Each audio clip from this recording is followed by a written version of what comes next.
Hello, everyone, and welcome back to Coach Craig Sports. Today is Friday, so this is going to be the Dollar Store Stack series once again.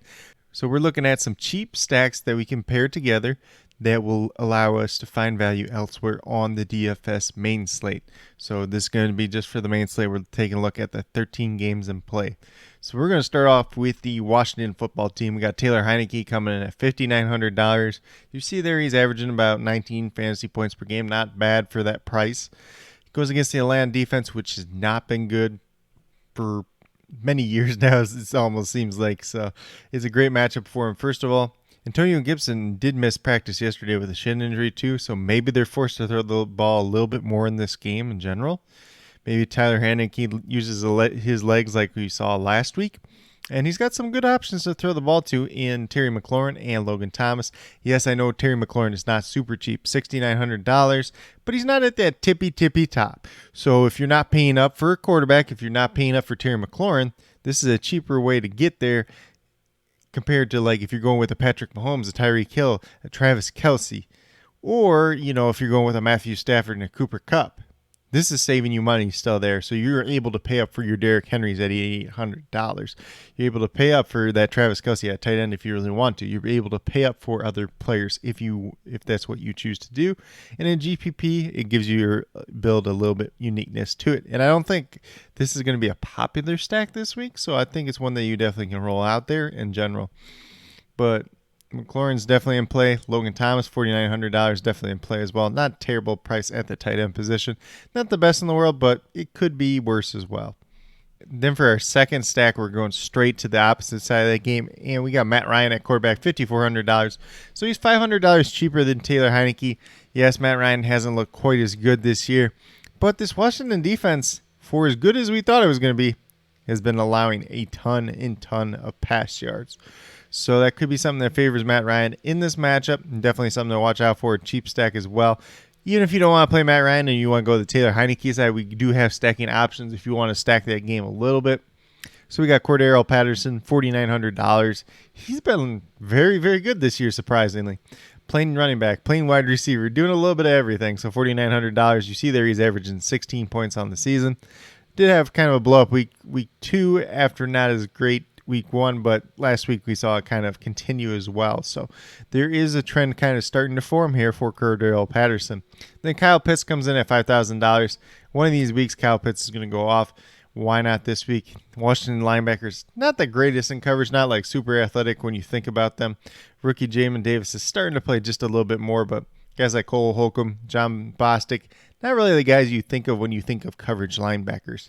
Like I already said, you can pair certain aspects of each of these lineups. You can play Taylor Heineke, you can play your Terry McLaurin, you can play Cordero Patterson and Kyle Pitts all in the same lineup, and you got this game kind of cornered. And, a lot of people have been attacking these Atlanta games, but I think the track record hasn't been quite as good as people expect it to be. And I think there's other games that people are going to attack this week, so this makes it quite interesting to me. Then we have one of my favorite stacks of this week, and it's probably one that I've been getting a little bit of flack for, and it's Jimmy Garoppolo and Brandon Ayuk, first of all. We'll talk about George Kittle in a minute. Jimmy Garoppolo, $5,600, a very good price there. See, he's averaging about 18 fantasy points per game, so definitely worth that price tag at this point in time. Goes against Seattle. Seattle has not been the best in pass coverage for a number of years now, and if they're not able to get after Jimmy in this game, if Seattle's up and San Francisco's trailing, which I kind of anticipate in general, if they don't have their running backs there, they're going to have to throw the ball more. And who's that benefit? It benefits Jimmy Garoppolo, and it benefits Brandon Ayuk. Brandon Ayuk played 86% of snaps last week. He was this close to having 2 touchdowns last week.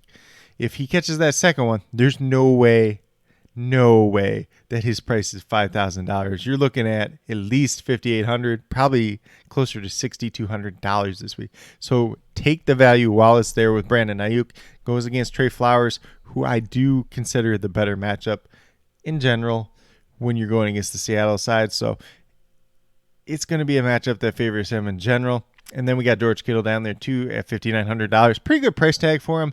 Dealing with a little bit of a calf injury. Has not practiced yet this week as of my recording of this video. So we'll just have to follow that throughout the week. But still a very good price if he does end up playing. Then we're going to move over to Denver Stack. And I am not a big proponent of Teddy Bridgewater. I don't think Teddy Bridgewater is that good, but he's relatively cheap on the slate, $5,700. You'll see on the FanDuel side, he's not included over there because he's priced up a little bit more, and I just don't like that price up in general. I think there's different options over on the FanDuel side. And some of his options are a little bit priced up over there too as well. But on DraftKings, he is a fine play if you're looking for a Denver stack. Teddy Bridgewater, $5,700. Definitely could do a lot worse there. And, the Baltimore matchup, it's not as bad as it's been in recent years. So they are a little bit banged up on defense. They're a little bit banged up as a team in general. But there's opportunity for Teddy Bridgewater if Lamar Jackson comes out.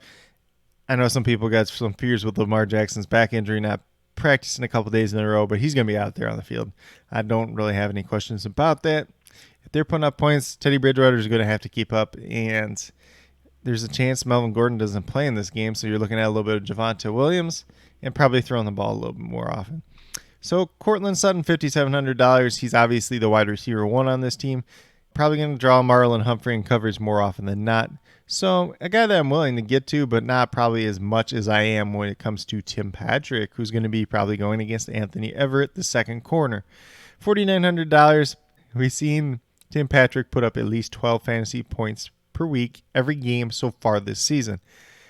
He's got there on the field a ton. This guy can do a little bit of everything. I see that trend continuing. And then if he gets one of those games where he gets 1 or 2 touchdowns, we're talking about a monster week and a guy that helps you take down a slate overall. And if he's doing that, Teddy Bridgewater is having a fine enough day to pay off for his price tag.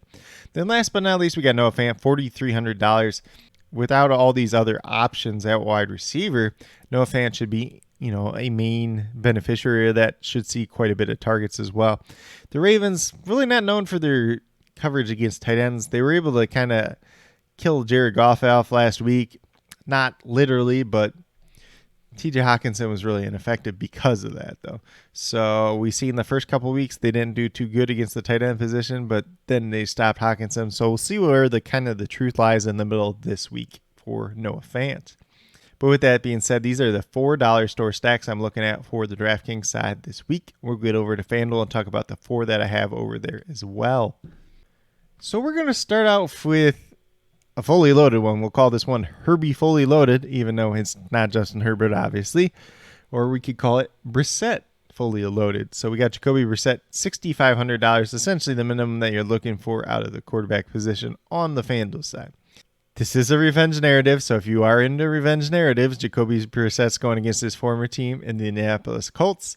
Obviously, they brought in Phillip Rivers and relegated him to the bench last season, filling in for Tua. Didn't look too bad against the Raiders. Not like the highest average depth of the target by any means, throwing to a slot position, whether it was Jalen Waddle or Mike Gesicki quite a bit last week. So obviously those two guys are in play. You see Jalen Waddle at $5,400, Mike Gesicki also at $5,400. You can take a look at the other wide receiver options as well. Will Fuller in his second game back at $5,300. He is dealing with a chest and elbow injury. Not anything lower body issue, so I'm not really worried about him not playing this week. Devontae Parker you can take a look at too as well at $5,400. Going against a maybe a little bit more favorable matchup in Rocky Scene, but I don't really trust Devontae Parker at this point in time, but just figure I'd throw his name out there because all these guys are in that same price range. And then last but not least is Myles Gaskin, $5,500, a guy that had a lot of exposure to last week because the last time we seen Jacoby Brissett as a full-time starter with the Colts, he did have a tendency to dump off to the running back position. Did not happen week one of him being the starter for the Miami Dolphins.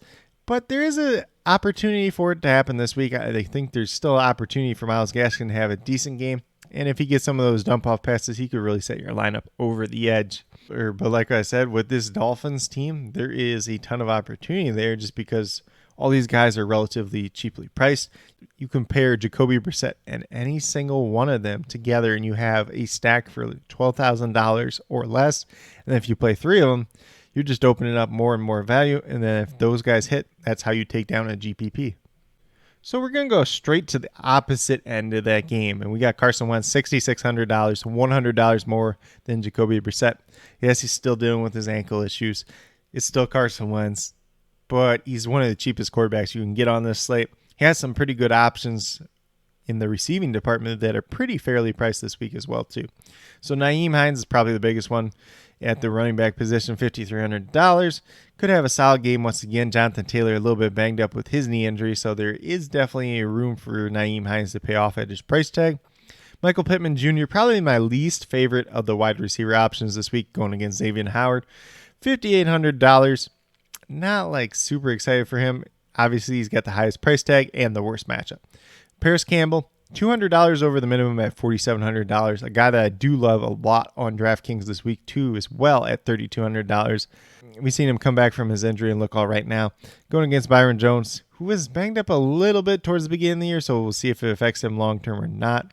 But Paris Campbell, we know that pretty much once a year at this point, considering his injuries, he's had these kind of blow up games. This could be the week for him. And then Zach Pascal, $5,100 in the slot, is kind of the position where the Dolphins have been a little bit susceptible in recent years.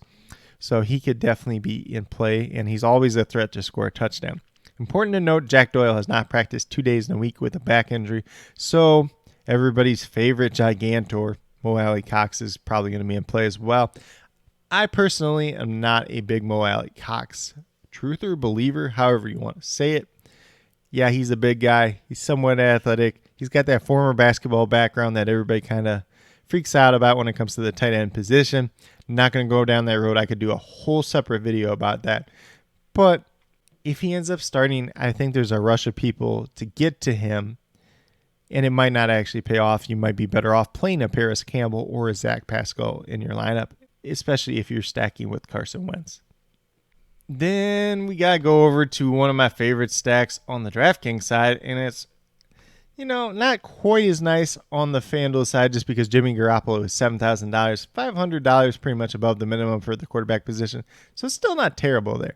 Then we have Brandon Ayuk, $5,700, $700 price tag increase from the DraftKings side. Obviously, you have more money to spend on the FanDuel side, so it's not really that big of a deal. And then George Kittle, looking at about an $800 price increase from the DraftKings side as well at $6,700.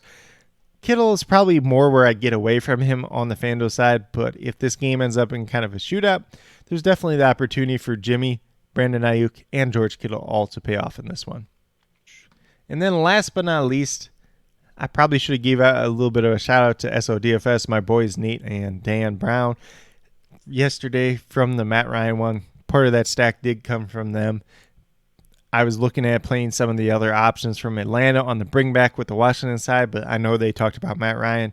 Maybe it's not the worst matchup in the world for him, so definitely props to them for the Matt Ryan call. And then a little bit this week as well to my boy Nate for the Sam Darnold call. He's been talking about Sam Darnold and DJ Moore a little bit. Sam Darnold, $7,200, essentially $700 above the minimum price tag for a starting quarterback on FanDuel. He has kind of played above his ceiling at this point in time, or he's played really well, to say the least. I've never been a big proponent of Sam Darnold, so recommending him kind of makes me throw up in the back of my mouth, honestly, but he's played pretty well this year, especially when it comes to fantasy and DFS purposes. How does losing Christian McCaffrey affect him? We saw last week when McCaffrey left the game, he really, really struggled, so there is some opportunity for downside there.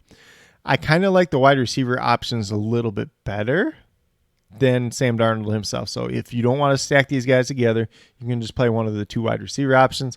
I'm personally not on DJ Moore this week. Going against Trevon Diggs, I love DJ Moore. It's a tough matchup. Sam Darnold, if he's under pressure, if the Cowboys can get pressure on him, it's going to be a rough week. But if he's not, if he's got time to throw the ball, release it quickly, DJ Moore could still pay off. But at his price tag, not a risk that I'm really willing to pay for at this point in time. Robbie Anderson, $5,700. I believe $5,100 on DraftKings as well if you want to take a look at him over there.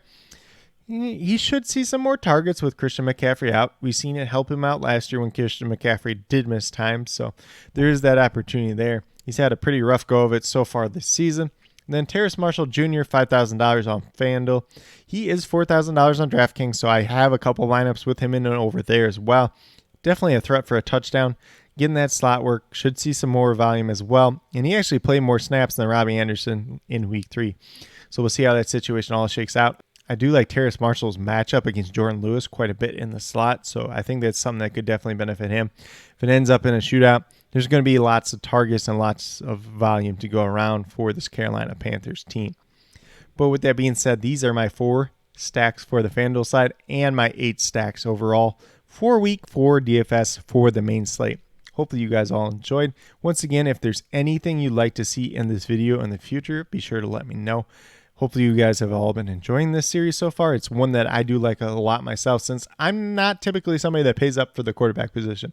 So looking at these cheap quarterback options and their weapons, ones that are kind of cheap to stack together to open up value elsewhere, I think it's something that's very valuable and something that you can use in a GPP setting to really make your lineups a little bit more unique, and potentially take down a big tournament in general, because your lineup is not going to be duplicated, most likely. But with that being said, if you are new to my channel, please consider subscribing. Definitely would appreciate it. It really helps to build the community that we're trying to build here at Coach Craig Sports, which is one that's truly for you, the viewers, helping you with your fantasy football teams, helping you with your DFS, whether it is NBA or NFL. We'll have NBA starting up very soon, so I'm going to be doing a lot of videos, because I'll be doing NBA content as well as the NFL and fantasy football content as well. So it's going to be a monster. Excited for it. Definitely be sure to check out my Patreon page as well.